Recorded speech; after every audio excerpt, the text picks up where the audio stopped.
नंदन प्रागत आचार्य भी कहते हैं, राष्ट्र गौरव भी कहते हैं।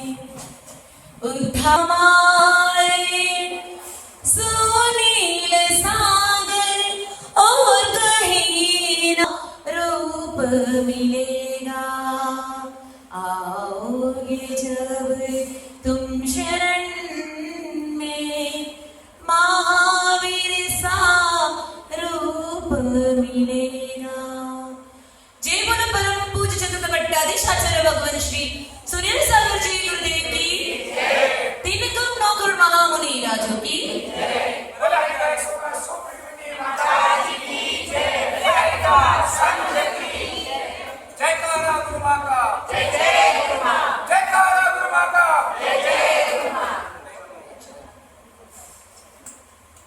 आज का परम पावन दिवस परम पूज्य मुनि कुंज ज्येष्ठ आचार्य श्री आदि सागर जी महाराज का 160वां अवतरण दिवस हम सभी खेड़वाड़ा नगर मना रहे हैं। जिन्होंने अपने तप और त्याग से इस संयम मार्ग का उत्थान किया, जिनका जन्म सन 1866 में अंकली गांव में हुआ था, इसलिए उनको आदि सागर जी अंकलीकर कहते हैं। किसके मन में आता है उनको अंकलीकर क्यों कहते हैं? क्योंकि उनका जन्म अंकली गांव में हुआ था, जहां आदिनाथ भगवान का विशाल मंदिर है और उन्हीं के परिवार के द्वारा उस मंदिर का निर्माण हुआ।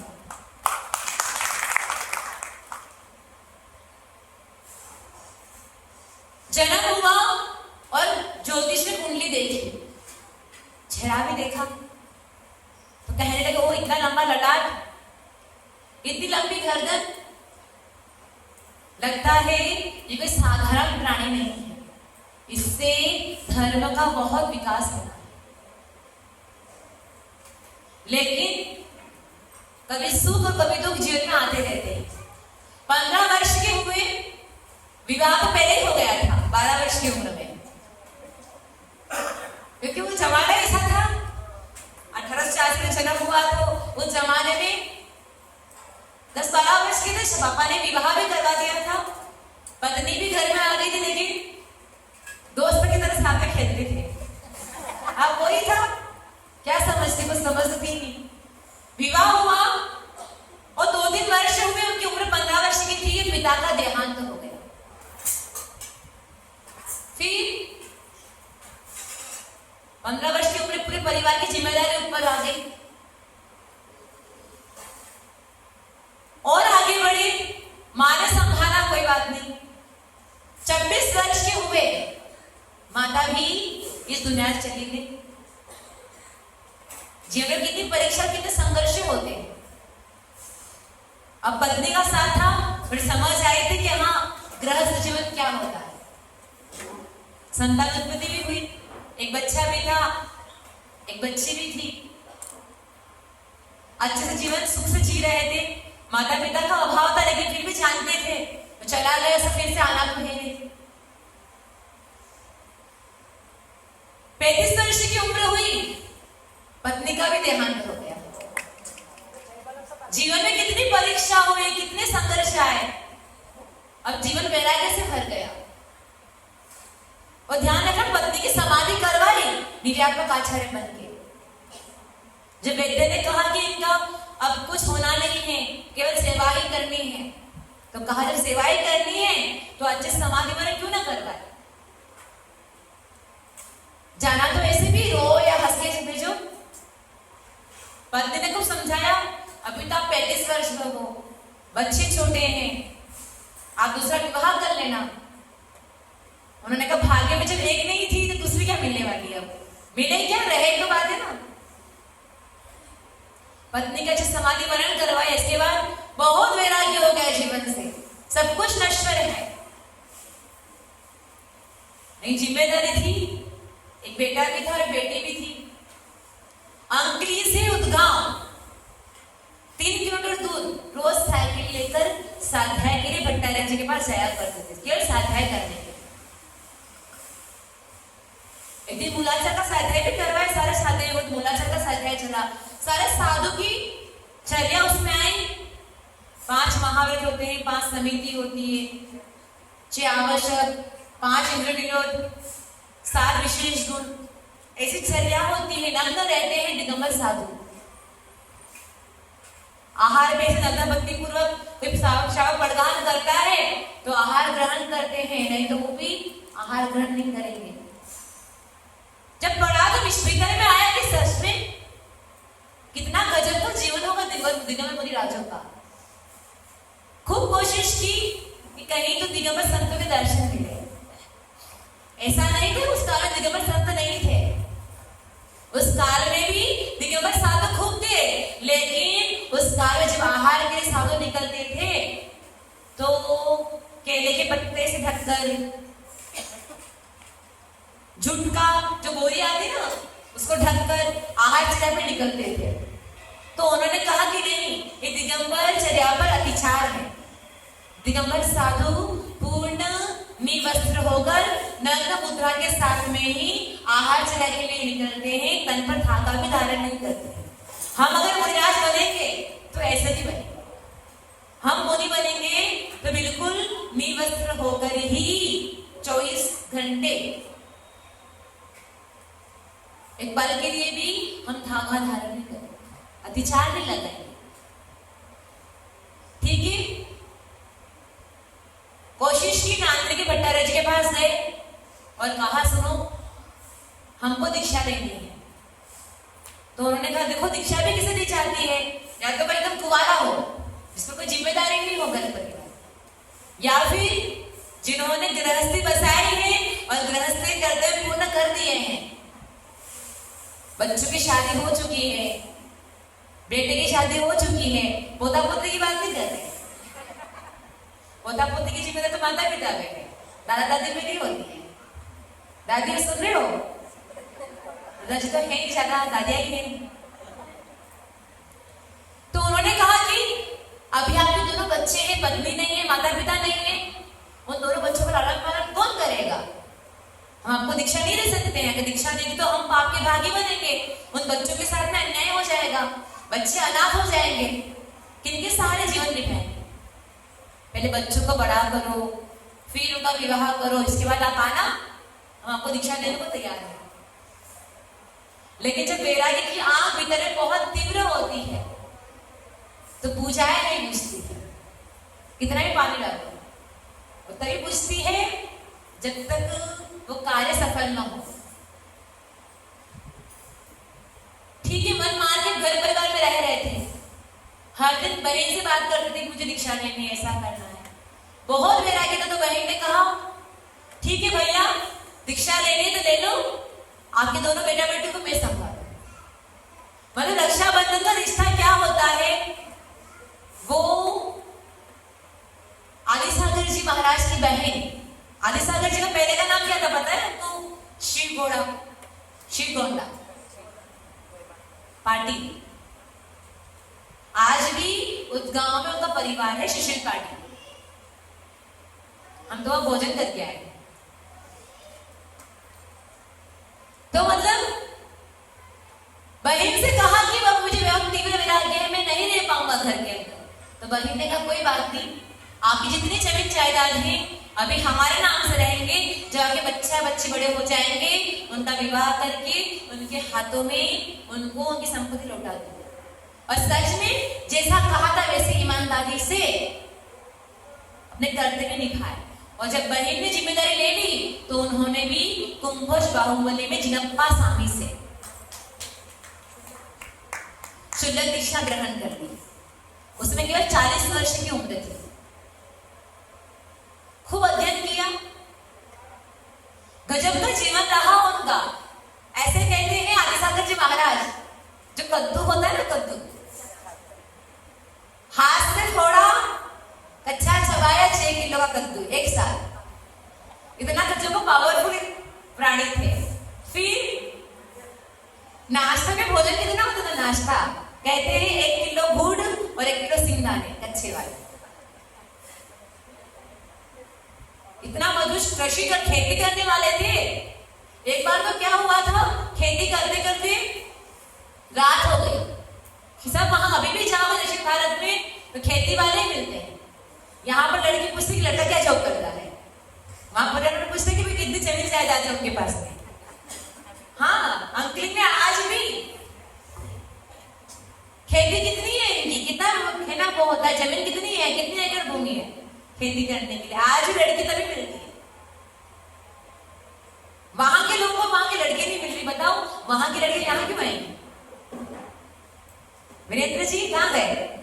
वहां के लड़कों को वहां की लड़कियां नहीं मिल रही कर्नाटक महाराष्ट्र, क्योंकि कर्नाटक के बॉर्डर पे आता है वो। हम तो वहां रहे 7 महीने 8 महीने।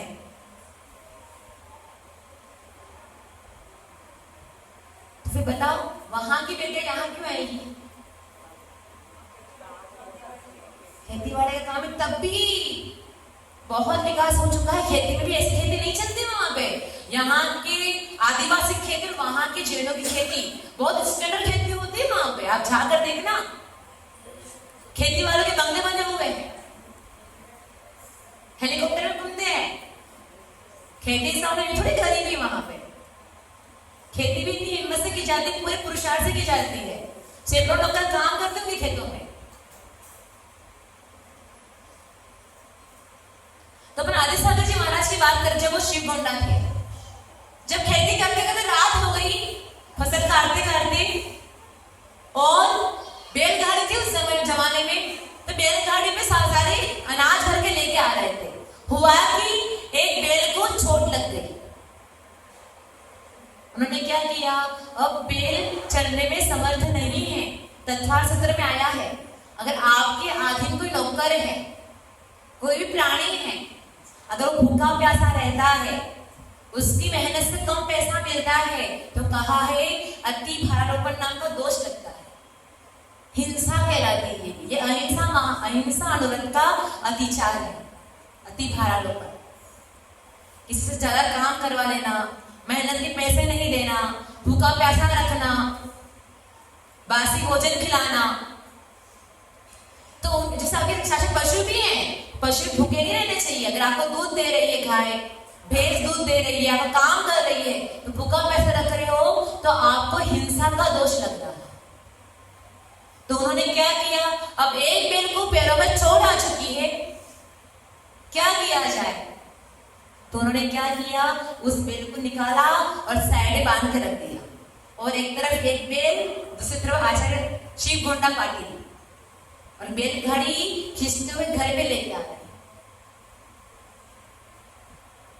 लोगों ने कहा तुम ये क्या कर रहे हो? बैल को लग भी गई तो क्या हुआ? डंडे मार की भी तो हालत है ना, तो मारने तो वो आए जाता, आजकल लोग करते हैं ना, डंडे मार मार के। इसलिए कहते हैं घोड़े पे सवारी, हाथी पे सवारी। इस सवारी करने से क्या होता है पता है आपको? सवारी करते तो ठीक है, पूरा का पूरा परिवार मिल जाए तो अपने पीठ पे कोई बैठे तो कैसा लगता है? तो अति भारारोपण नाम का दोष कहलाता, अतिचार कहलाता है, हिंसा कहलाती है। उसकी सामर्थ्य कितनी है?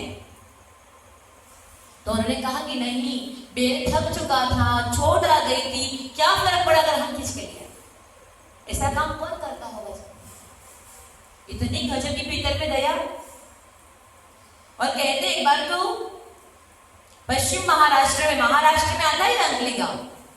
आप लोग जब कुंभज गांव बोले जाओगे ना, वहां से 40 किलोमीटर दूरी है। वहां पर एक बार जबरदस्त अकाल पड़ा था। अकाल मतलब लोग भूखे मरने लग गए।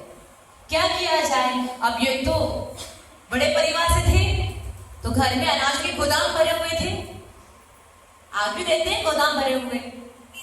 अब जो गरीब लोग थे वो सब इनके यहाँ पर आए कि खाने पीने को कुछ नहीं है, तो उन्होंने पूरे घर के गोदाम खोल दिए। खाओ, जितना अनाज लेकर जाना है उतना अनाज लेकर जाओ। लेकिन जब पूरा गांव भूखा प्यासा है, पूरी समाज भूखी प्यासी है, गोदाम खोल दिए, कितने दिन तक चलने वाला है?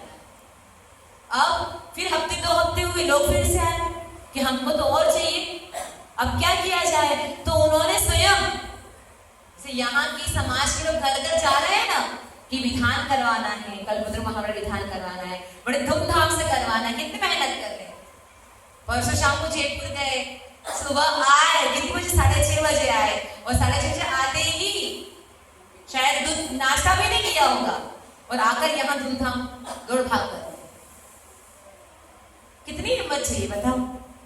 हमको ही लग रहा था कि हम ऑर्डर पा रहे हैं, लेकिन हमको भीतर से इतना दुख हो रहा था कि लोग रात भर सोए नहीं और अपन लोग काम पे काम बताते जा रहे हैं। दया तो आती है, सामने वाला कितना भी सहज हो, कितनी भक्तिमान इंसान हो, लेकिन अपना भी तो कर्तव्य क्या है। फिर भी देखो मन पे या शक्ल पे एक शिकंज भी नहीं है कि माता जी को थोड़ा तो ध्यान रखना चाहिए, हम अभी थक के आए, थक गए और शब्द भी मुंह पर नहीं है। कितनी हिम्मत चाहिए समाज की सेवा करने के लिए, लोगों की सेवा करने के लिए, कितनी हिम्मत चाहिए वीरेंद्र जी। सोधर वीरेंद्र बन के बैठे देखो।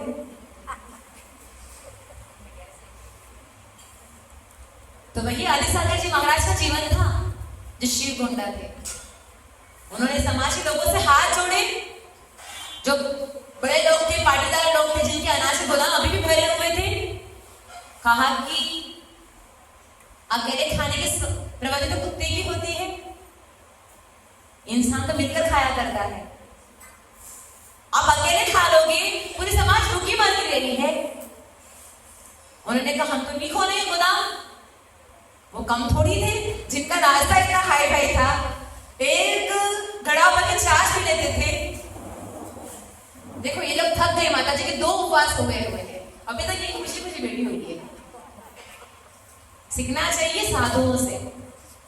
हम तो बोले 8 बजे आ रहे हो, उधर से उठने को तैयार नहीं। कितना बड़ा आदर्श है हमारे लिए। 2 उपवास हो चुके हैं। 2 उपवास मतलब 24 24 24 72 मिनट्स, 72 घंटे 72 घंटे हो चुके हैं। अभी एक बूंद भी पानी नहीं पिया है और अनाज से कण नहीं खाया है, तब भी शांति से बैठी। और हमारी तरफ से बिल्कुल छूट नहीं। जाना है तो लेटो, आहार सिद्ध करना तो आहार कर लो, कोई रोक टोक नहीं। लेकिन फिर भी नहीं, हम आपके साथ बैठेंगे, बैठो भैया, आप क्या तकलीफ। लेकिन सीखने जैसी चीज है कि कैसा जीवन है और कितनी हिम्मत रखते हैं। सारे पाटीदार ने कह दिया कि नहीं हम गोदाम नहीं खोलेंगे। वो भी हिम्मत वाले थे, हाथों से ताला तोड़ा किसी गोदाम का, सैंडल ऊपर किए और लोगों से कहा लो जितना आना चाहिए उतना लेकर जाओ। हिम्मत इतनी किसी गोदाम खोलने की। ऐसे थोड़ी कोई दिगंबर पुरीराज बन जाए उस काल में, जिस काल में कोई साधु नहीं थे। यहाँ पे इतने साधु घूमते फिरते नजर आ रहे, तब भी किसी को बोले भी दीक्षा लेना, बोले कौन करेगा हमारा, कौन देखेगा, कौन सेवा करेगा, कौन पूछेगा। और उस काल में एक दिगंबर साधु नजर नहीं आ रहा है। जहां नग्न मुद्रा में घूमो तो जैन समाज कहती थी महाराज जी आप यहाँ मत आओ, अगर आपको आना है तो अपना शरीर ढक के आया करो। जहां गए वहां अपमान सहन करना पड़ा। उनका इतिहास आचार्य भगवान ने लिखी है, इन पर विश्व का सूर्य पुस्तक लिखी है, आदिसागर जी महाराज के जीवन गाथा लिखी है, सब लिखा है। इतनी आज दुनिया जितना नाम गा रही है, उस नाम गाने के लिए, उस परंपरा पे चलने के लिए, उस पद पे चलने के लिए कितना अपमान सहन करना पड़ा। जहां गए वहां लोगों ने कहा यहाँ मत आओ, यहाँ नहीं आना है, वहां नहीं। मौन रहे और अपना काम निकाल दे। एक दिन आहार पे जाना था, बाकी हफ्ते में हफ्ता भर गुफा में बैठना था। कहा 60 किलोमीटर 60 मील ओनली फॉर पूरे जीवन काल में मुनि दीक्षा लेने के बाद में केवल 60 किलोमीटर ही घूमे हैं। लोग क्यों नहीं पहचान पा रहे उनको, क्यों नहीं जानते कौन आदिसागर जी महाराज, हम जानते नहीं है। जानने कैसे 60 किलोमीटर ओनली फॉर। अभी यहाँ पर चलो फोन का जमाना हो गया है, नहीं तो उदयपुर में कौन साधु है, अहमदाबाद में कौन साधु है, किसको पता अगर मोबाइल भी ना हो। मोबाइल से सब पता चलता है कि पूरे विश्व में क्या क्या कहाँ कौन कौन साधु है, कहाँ कितने चतुर्मास हो रहे। उस काल में कुछ नहीं था। 60 किलोमीटर के एरिया में केवल विहार किया, वहीं तक आहारचर्या की, वहीं तक सारी श्रवणचर्या का निभाई, बाहर निकल ही नहीं पाए। और कौन रोज का क्लेश पाले। इतनी हिम्मत रखी होगी तो कुछ बात होगी ना। उनका पास्ट कैसा था तो कहते हैं पाटीदार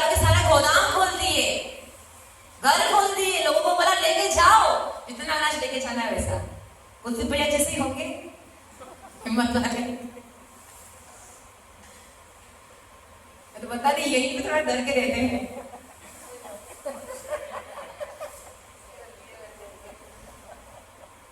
फिर केस हुआ उनपे, बात अदालत तक पहुंची। एक तरफ वो खड़े हैं, एक तरफ वो खड़े हैं, एक तरफ पाटीदार खड़े, एक तरफ पाटिल खड़े हैं। उन्होंने कहा कि उन्होंने तो हमारे गोदाम खोल दिए। तो उन्होंने कहा कि अगर मैंने लोगों के हित के लिए, धर्म के हित के लिए अगर कुछ गलत किया है तो आपको जो सजा देनी वो सजा दो। जज साहब चुप हो गए। उन्होंने भी शिव गोंडा पाटिल की तरफ अपना फैसला सुना दिया कि वो निर्दोष है। अब यहां तो निर्दोष साबित हो चुका है, लेकिन भीतर में अभी भी बोलते हैं अनंत कषाय अभी भी चल रहा था कि उन्होंने हमारे गोदाम खोलने कैसे हिम्मत रखी। खूब कोशिश की, पीछे पीछे चलते ना झगड़े, क्या करना है झगड़े रख के। वो तो अपना चलो कोई पुण्य है कि एक समाज में कुछ लोग साथ में रहते हैं, फिर आयु का पुण्य होगा, फिर अपने अपनी गली में चले जाएंगे। 2 पल की जिंदगी है, उसमें किसी से वैर रखकर क्या करना है? क्यों? सही बात है नहीं है दीपिका जी? मिल के रहे, साथ में रहे, अच्छे से रहे।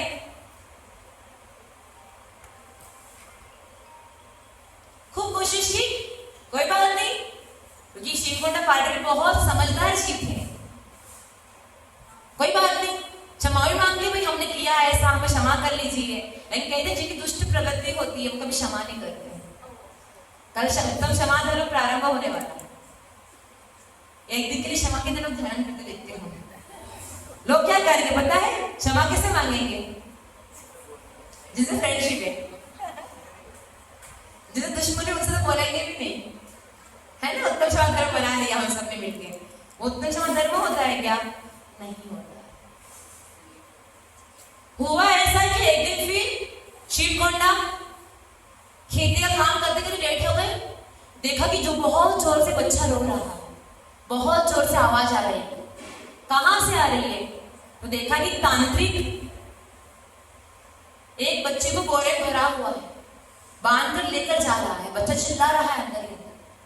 वो दौड़े और तांत्रिक से मुकाबला किया। बोरे से बच्चे को निकाला, देखा कि ओहो ये तो बच्चा उसी का है, पाटीदार का, जिन्होंने अनाज के गोदाम खोलने के लिए मना कर दिया।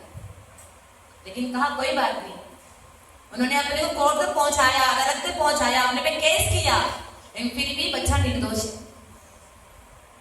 बच्चे का कोई दोष नहीं।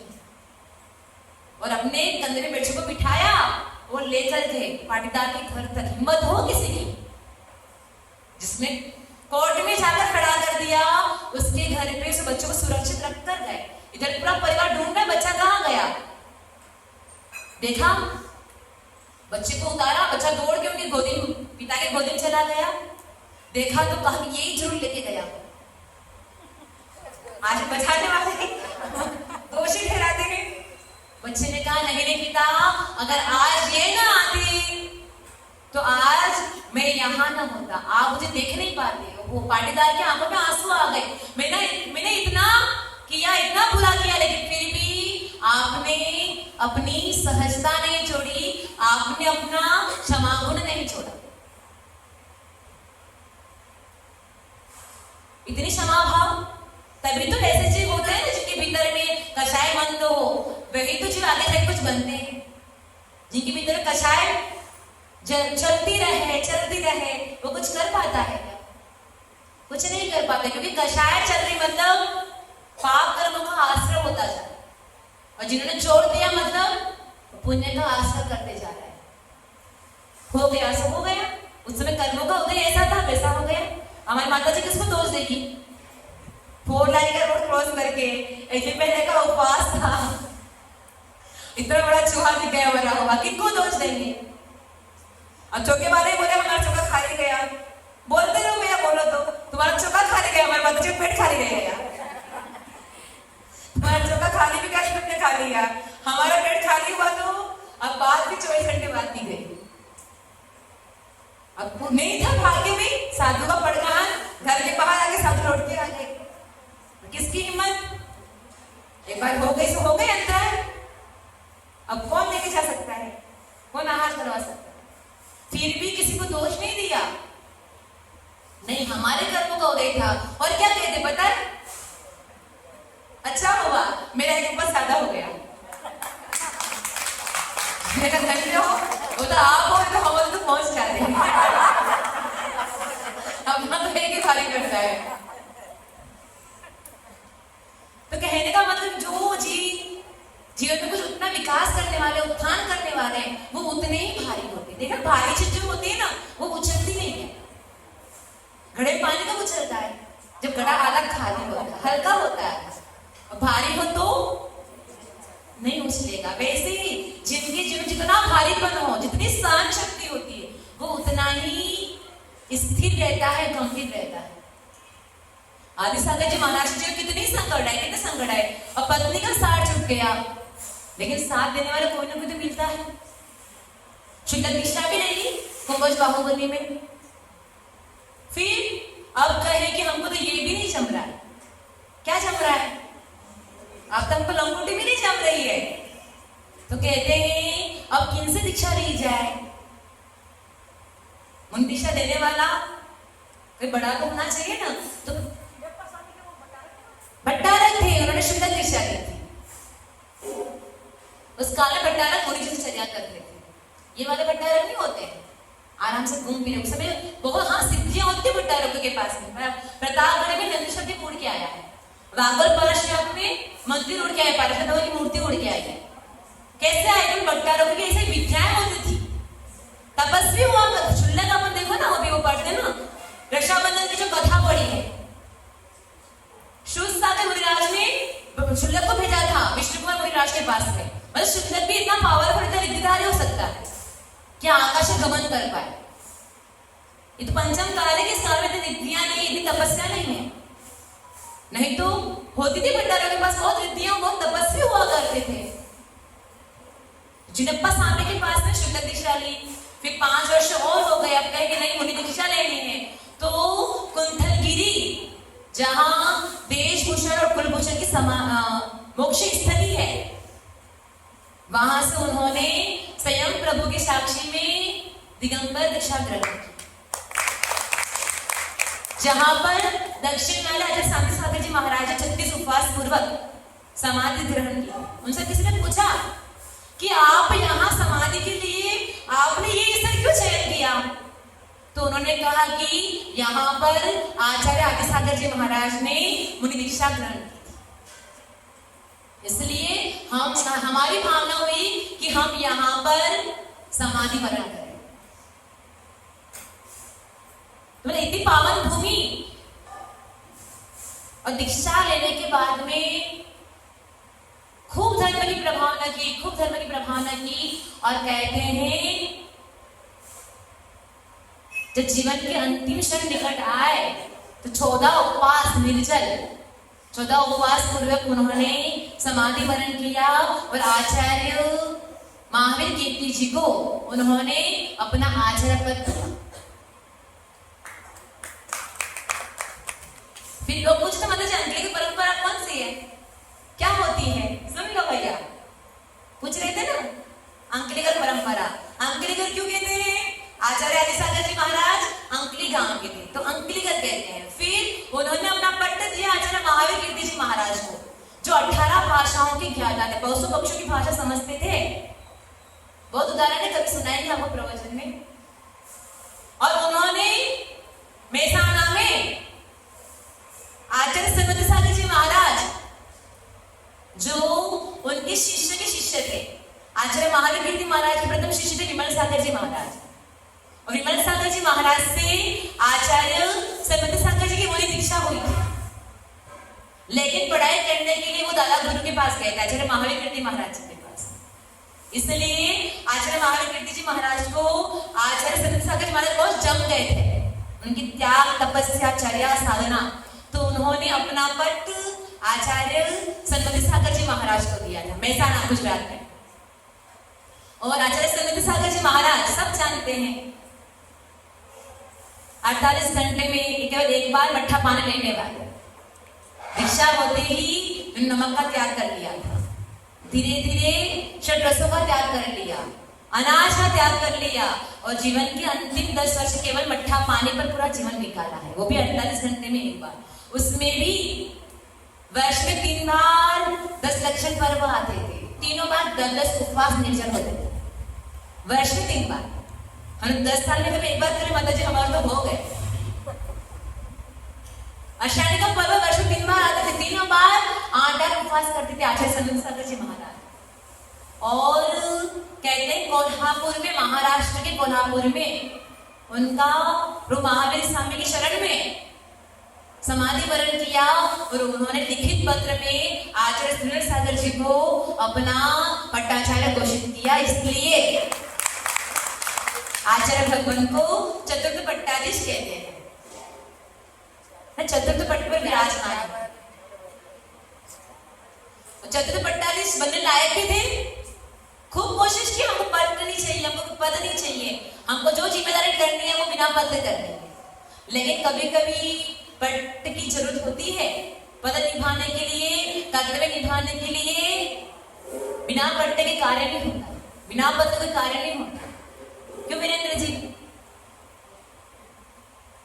तो पट्ट दिया और उनको लेना पड़ा, और आज पट्ट लिया है और सच में उस परंपरा को और पूरे श्रमण परंपरा को केवल आज आदि सागर जी परंपरा करें। आचार्य का पत्र 2 दिन पहले पत्र आया था, कुलदीप भैया गए थे उनके पास में, पत्र में लिखा था कि आचार्य शांति सागर जी महाराज चाणी वाले, उनका शताब्दी महोत्सव आने वाला है, चाणी वालों को बोलना और या खेरवाड़ा में भी उनका शताब्दी महोत्सव मनाना है धूमधाम से।